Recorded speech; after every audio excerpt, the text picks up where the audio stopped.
Hello students, welcome back to my channel UTD classes by Neeraj sir, and this is the another most important derivations of chapter number 1 electrostatic of class 12th.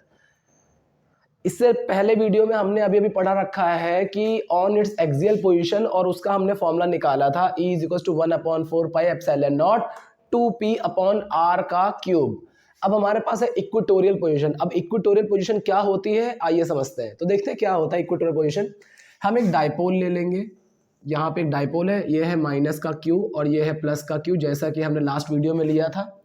अब axis position ऐसी होती है कि हम इसी line में आगे चले जाए, लेकिन इक्वेटोरियल में क्या होता है इसके परपेंडिकुलर लेंगे तो इसके मिड पॉइंट की लाइन यहाँ होती है और इसी के परपेंडिकुलर हम एक पॉइंट यहाँ पे कहीं ले लेंगे और यहाँ पे मुझे इलेक्ट्रिक फील्ड फाइंड आउट करनी है। इस पॉइंट P पे इलेक्ट्रिक फील्ड फाइंड आउट करनी है। तो ये डायग्राम बनाना बहुत इंपॉर्टेंट है, वो ध्यान से देखिएगा। तो पूरे डाइपोल की जो डिस्टेंस होती है वो 2a होती है, जिस वजह से ये कितनी हो जाएगी a, तो ये भी कितनी हो जाएगी a। इस पॉइंट की डिस्टेंस याद करिए, वहाँ पे पॉइंट की डिस्टेंस हमने जो ले रखी थी वो r ले रखी थी। यहाँ भी हम जो पॉइंट की डिस्टेंस लेंगे वो भी हमने कितने ले रखी है, r ले रखी है। माइनस क्यू चार्ज से जो डिस्टेंस है वो कितनी है भाई, वो देखते हैं भाई। माइनस क्यू से जो डिस्टेंस है इस पॉइंट की वो यहाँ पे है और ये है प्लस क्यू से डिस्टेंस। ये परपेंडिकुलर लाइन होती है जिसकी वजह से पाइथागोरस थ्योरम लगा लीजिए। अगर आप पाइथागोरस थ्योरम लगाएंगे तो P से ये डिस्टेंस निकल आएगी हाइपोटेनियस, और क्योंकि डायमेंशन सेम है इसी वजह से दोनों तरफ की डिस्टेंस क्या रहेगी, सेम रहेगी। तो हम डिस्टेंस निकालते हैं, तो ये है माइनस क्यू पी निकालने जा रहा है, distance of minus Q P. Q से लेके इस पी की डिस्टेंस कैसे निकालेंगे, तो हाइपोटेनस निकालना है। तो h square equal to b square plus का पी स्क्वायर। एच स्क्वायर निकालना है मुझे, बेस कितना है a का स्क्वायर, p कितना है मेरे पास में r का स्क्वायर। तो h square equals to under root, दोनों साइड ले लेंगे। r पहले लिख लीजिए, कोई फर्क नहीं पड़ता इस बात से। यहाँ पे h इक्वल्स टू आ जाएगा under root r square plus में a स्क्वायर। तो यानी कि हाइपोटेनस की वैल्यू क्या आ जाएगी, under root r square plus का h स्क्वायर। तो यह आ जाएगा r square plus x, r square plus a square, r square plus a square, और यहाँ भी कितनी आ जाएगी r square plus a square. तो डिस्टेंस इस बार दोनों की सेम है। अगर डिस्टेंस सेम है तो इस बार बड़ा या छोटा होने का कोई कॉन्सेप्ट नहीं होता, ठीक है। तो अब हम देखो, जरा ध्यान से समझिएगा इस बात को।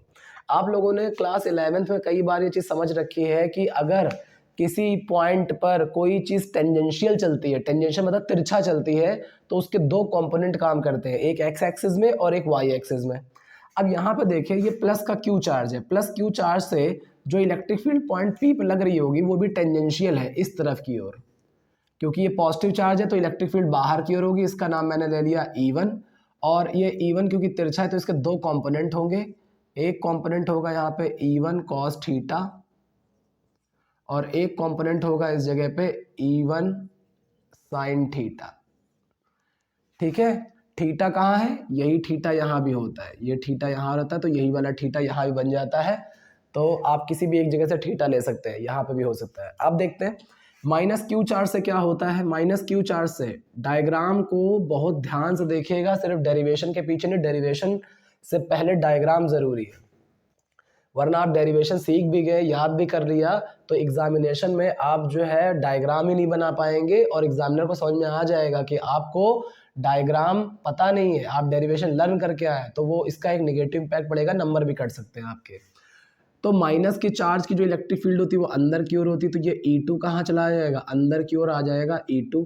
अब E2 भी अंदर की ओर आएगा तो इसके भी दो कंपोनेंट काम करेंगे, एक इधर ही काम करेगा इस वाली लाइन पे E2 cos थीटा की तरीके से, और एक नीचे की तरफ लगेगा E2 sin थीटा की तरफ से।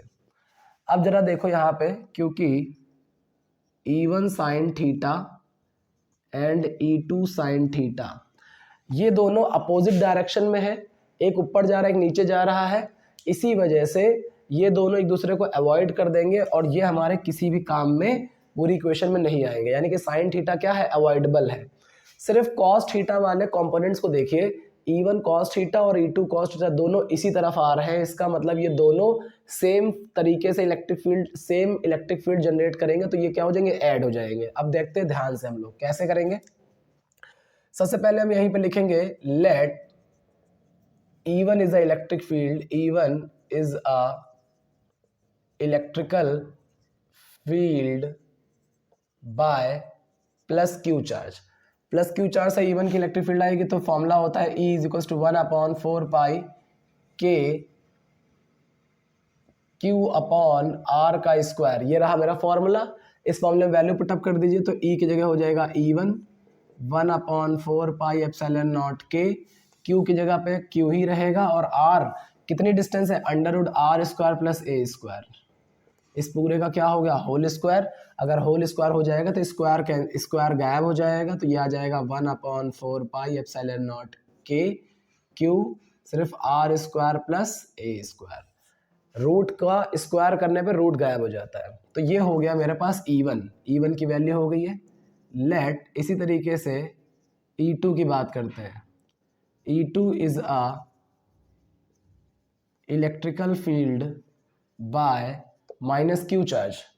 तो E2 की वैल्यू कितनी हो जाएगी. फॉर्मूला तो वही रहेगा 1/4 पाई एप्सिलॉन नॉट के. चार्ज वही रहेगा. डिस्टेंस कितनी रहेगी माइनस से डिस्टेंस भी उतनी ही है तो ये भी क्या आ जाएगा स्क्वायर हो जाने के बाद ये भी क्या हो जाएगा r² प्लस में a स्क्वायर. दोनों बिल्कुल सेम हो गए. बिल्कुल A to Z सेम हो गए. तो हम नेट इलेक्ट्रिक फील्ड निकालेंगे. Net electric field at P. अब नेट इलेक्ट्रिक फील्ड P पे E इज इक्वल्स टू, अभी मैंने आपको बताया कि E1 E2 हमारे काम नहीं करेंगे. हमारे कंपोनेंट काम करेंगे. सिर्फ साइन वाले एक दूसरे को अपोज कर चुके हैं. सिर्फ कॉस वाले सेम डायरेक्शन में है तो ये इंटेंसिटी बढ़ा देंगे तो इन्हीं का आएगा ऐड. तो यह आ जाएगा E1 cos theta plus E2 cos theta. से देखते हैं E is equals to E1 की वैल्यू है 1/4 पाई एप्सिलॉन नॉट के Q upon r² plus a square cos theta plus यहाँ भी हो जाएगा 1/4 पाई एप्सिलॉन नॉट के Q upon r² plus a square और यहाँ पे हो जाएगा cos थीटा. बिल्कुल सेम हो गया है सब कुछ. कॉमन ले लेते हैं. हम इनको कॉमन लेंगे. cos थीटा को ऐसे ही रहने देते हैं. तो हमने ले लिया 1/4 पाई एप्सिलॉन नॉट के Q upon √r² plus a square common ले लिया. और इसके बाद यहाँ पे हमने बचा लिया, मान लो इस जगह मैंने बचा लिया cos theta plus cos theta. ये बस एक तरीका है करने का. आप किसी और तरीके से भी कर सकते हैं लेकिन ये बहुत ही आसान फॉर्मेट है. तो Q upon r² plus a square और cos theta plus cos theta बराबर हो जाएगा 2 cos थीटा. अब हम वैल्यू पुटअप करेंगे 1/4 पाई एप्सिलॉन नॉट के. ये हो जाएगा Q upon r² plus a square. 2 की जगह 2. cos थीटा की वैल्यू क्या होगी. अब cos थीटा की वैल्यू देखिए ये थीटा है तो cos थीटा की वैल्यू निकालते हैं हम लोग. cos थीटा का फॉर्मूला होता है बेस अपॉन हाइपोटेनियस. बेस कितना है a, हाइपोटेनस कितना है √r² प्लस में a स्क्वायर. ये रही cos थीटा की वैल्यू. उठा के यहाँ रख दीजिए. क्या हो जाएगी a अपॉन √r² प्लस में a स्क्वायर. अब हम मल्टीप्लाई कर लेते हैं तो ये कुछ ऐसा हो जाएगा 2QA. ऊपर कितना जाएगा 2QA. नीचे क्या हो रहा है 4 पाई एप्सिलॉन नॉट के. अब यहाँ पे जरा गौर से देखें.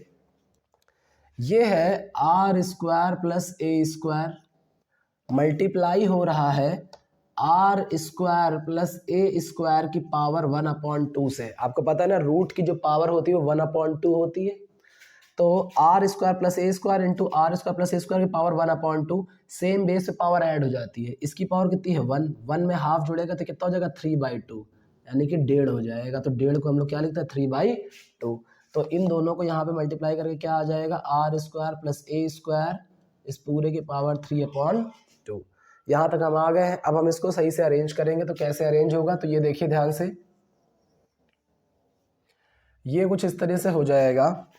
ये हो जाएगा 1/4 पाई एप्सिलॉन नॉट के. ऊपर बचेगा 2QA और नीचे क्या हो जाएगा क्योंकि हम जानते हैं कि A is very very very less than R है. A बहुत छोटा है. अगर A बहुत छोटा है तो A एलिमिनेट हो जाएगा. जैसे पिछली वाली डेरिवेशन में हो गया था तो सिर्फ r² बचेगा. तो हो जाएगा r² की पावर 3/2 हो जाएगा. फिर क्या बचा यहाँ पे हमारे पास 1/4 पाई एप्सिलॉन नॉट के 2QA को P कहते हैं, और नीचे क्या हो जाएगा R स्क्वायर की पावर 3/2, 3 से 3 क्या हो, 2 से 2 कैंसिल हो जाएगा, नेट इलेक्ट्रिक फील्ड आपके पास आएगी 1/4 पाई एप्सिलॉन नॉट, के की वैल्यू कितनी हो जाती है 1, तो ये आ जाएगा P/R का क्यूब। तो ये यहाँ पे आ जाएगा, आप ब्रैकेट में चाह सकते हैं कि के इज इक्वल टू कितना है 1 है। तो देखिए जब लास्ट टाइम हमने इक्वेशन सॉल्व की थी एक्सियल पोजीशन पे, तो वहाँ पे आया था 2p, यहाँ पे आया है सिर्फ सिंगल p। तो ये आपकी जो डेरिवेशन है बहुत इंपॉर्टेंट है, दोनों के दोनों डेरिवेशन है बहुत इंपॉर्टेंट है। आप इनको बार बार 1-2 बार देखेंगे तभी आपको ये चीज़ आएगी, अदरवाइज आपको नहीं आएंगे। और दोनों बहुत इंपॉर्टेंट है, यूपी बोर्ड में भी, सीबीएसई बोर्ड में भी और आईसीएसई बोर्ड में भी। Thank you. वीडियो अच्छा लगा हो, आपको चीज़ें मेरी समझाई हुई समझ में आती हैं, तो प्लीज़ वीडियो को फॉरवर्ड करिएगा, शेयर करिए और अपने दोस्तों के साथ में डिस्कस करिए। Thank you.